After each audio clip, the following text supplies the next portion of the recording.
Bienvenue sur Africa 24 dans cette nouvelle édition du QG Weekend. Voici les titres de l'actualité. L'Office chérifien des phosphates va construire une usine d'engrais de 2,5 milliards de dollars en Éthiopie. L'Éthiopie qui importe 1 million de tonnes de mètres cubes d'engrais chaque année. Au Sénégal, Gaussou Gaye à la tête de la Confédération africaine des organisations professionnelles de la pêche artisanale. Il a été nommé ce vendredi 18 novembre pour un mandat de 3 ans renouvelable une seule fois. Et puis, une mine de phosphate pourrait créer des dommages irréversibles en Afrique du Sud. Les écologistes de l'association West Coast Environmental Protection se mobilisent contre l'exploitation de cette mine.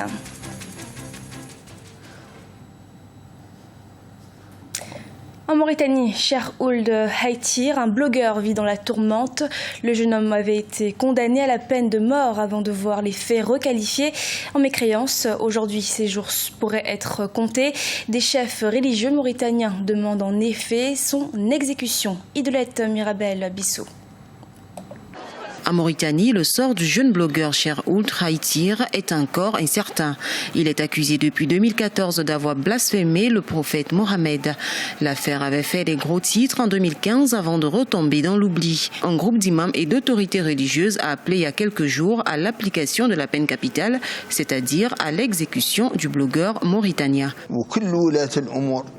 Le gouvernement doit arrêter les gens qui méprisent et bafouent notre religion. Ils doivent être punis sans réserve conformément à la charia. Le cas de l'apostasie a été l'un des plus importants que nous ayons vus ces dernières années. Cheikh Ould Haïtir est condamné à mort depuis 2014 pour apostasie après avoir écrit un biais sur l'islam et la discrimination raciale. Selon le groupe de défense Freedom Now basé aux États-Unis, l'article semble être le premier publié par le jeune Mauritanien. Avant son arrestation, il a travaillé comme ingénieur pour une société minière. Le dossier est renvoyé devant la Cour suprême. On était à la Cour suprême qui a programmé ce dossier le 15. Et donc, actuellement, le dossier est mis en délibéré pour le verdict qui est prévu pour le 20 décembre. Les juridictions mauritaniennes, comme toute autre juridiction, je pense qu'ils ont la plénitude de juridictions. Et en conséquence, ils ne devraient souffrir d'aucune pression. La Mauritanie n'a pas appliqué la peine de mort depuis 1987. Des groupes de défense des droits de l'homme comme Amnesty International et Reporters sans frontières ont fait campagne pour obtenir le pardon et la libération du jeune Mauritanien. Le blogueur âgé de 30 ans avait publié un article en arabe sur Facebook intitulé « La religion, la religiosité et les forgerons ». L'Office chérifien des phosphates devrait démarrer la construction d'une plateforme d'engrais en Éthiopie courant 2017. La plateforme nécessitera un investissement global de près de 3,7 milliards de dollars. Diarra Ndiaye. La diplomatie économique du royaume chérifien s'active. L'Office chérifien des phosphates OCP s'apprête à mettre en œuvre un projet à hauteur de 37 milliards de dirhams en Éthiopie. Le géant des phosphates marocains et l'Éthiopie débuteront la construction d'une plateforme pour la production d'engrais dès 2017.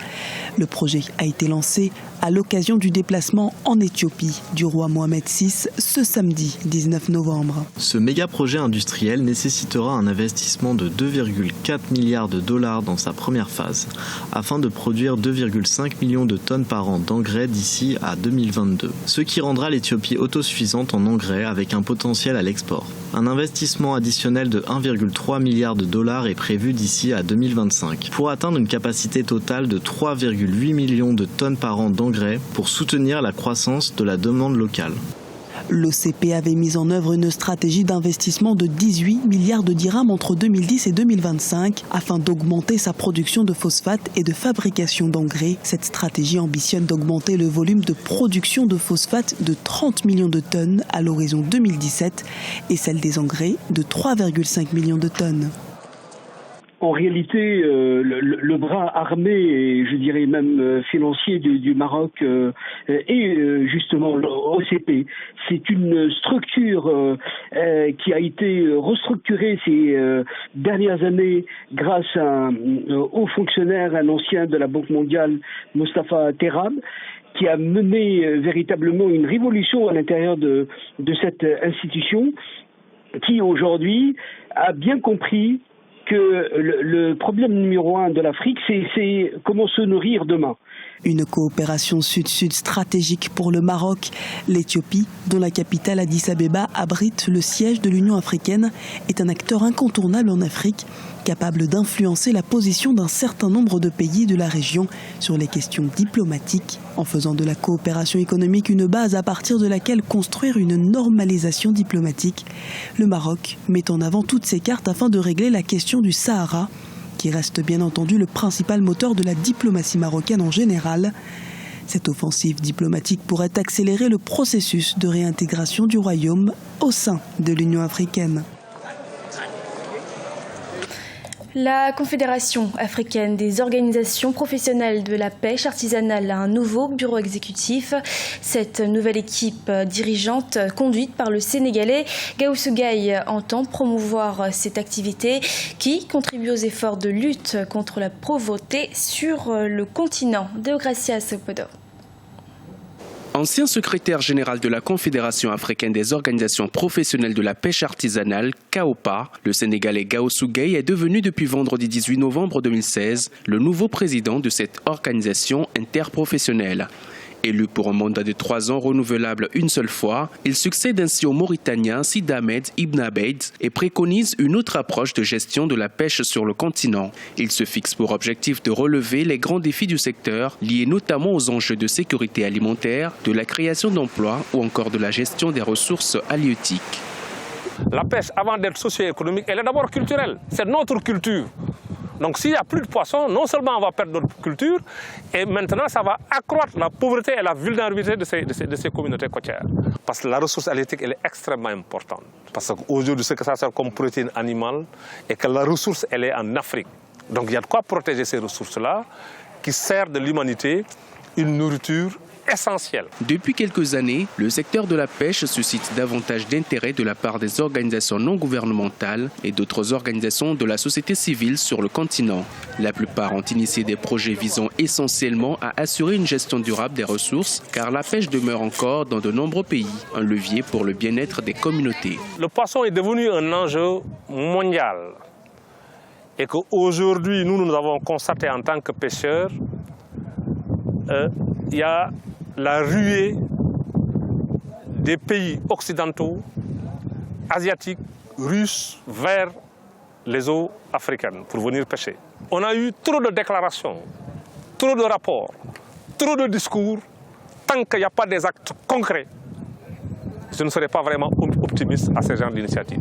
Le développement de la pêche demeure un enjeu primordial en Afrique. Selon certaines études, la petite pêche et la pêche artisanale représentent environ la moitié des prises mondiales. Celle-ci joue un rôle important dans la sécurité alimentaire, la nutrition, l'éradication de la pauvreté, le développement équitable et l'utilisation durable des ressources. Au Nigeria, les anciens présidents sont sans salaire depuis 11 mois. Ayant droit à un salaire à vie, les ex-dirigeants n'ont pas été payés depuis janvier 2016. En cause, une trésorerie déficitaire. Il faut rappeler que l'économie du Nigeria est entrée en récession depuis août 2016, une première depuis plus de 10 ans. Les écologistes sud-africains ne décolèrent pas à la veille du début des activités d'exploitation de la mine de phosphate d'Ilen-Saint-Fontaine. Ils multiplient les appels au respect de l'environnement, notamment l'écosystème de la lagune de Languibine, une zone écologique sensible selon les experts. Deogracia Sopodo. La West Coast Environmental Protection Association craint qu'une nouvelle mine de phosphate à Elandsfontein en Afrique du Sud cause des dommages irréversibles à la lagune de Langbaan, déjà déclarée écologiquement sensible. Le site contient également un aquifère relié à la lagune et l'organisation environnementaliste dénonce le processus de délivrance de permis pour la nouvelle mine. Selon le chronogramme d'exécution du projet, l'exploitation de la mine devrait débuter en mars 2017. La seule raison majeure est que les processus de droit minier n'ont pas été suivis dans l'exécution de ce projet. Le droit minier a été remis avant même que le rapport de l'inspection minière n'ait été transmis. Ce dernier demandait que le droit minier ne soit pas attribué à cette compagnie.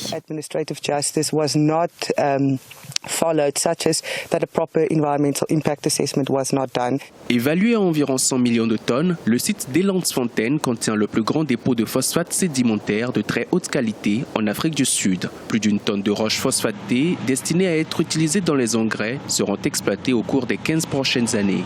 L'actionnaire principal du projet, de son côté, garantit que toutes les dispositions légales seront prises pour un démarrage effectif des travaux. L'entreprise a également affirmé avoir déboursé près de 25 millions de rands afin d'assurer une exploitation minière responsable. La méthode que nous choisissons pour l'exploitation minière est celle qui garantit qu'aucune modification ne sera apportée à l'aquifère.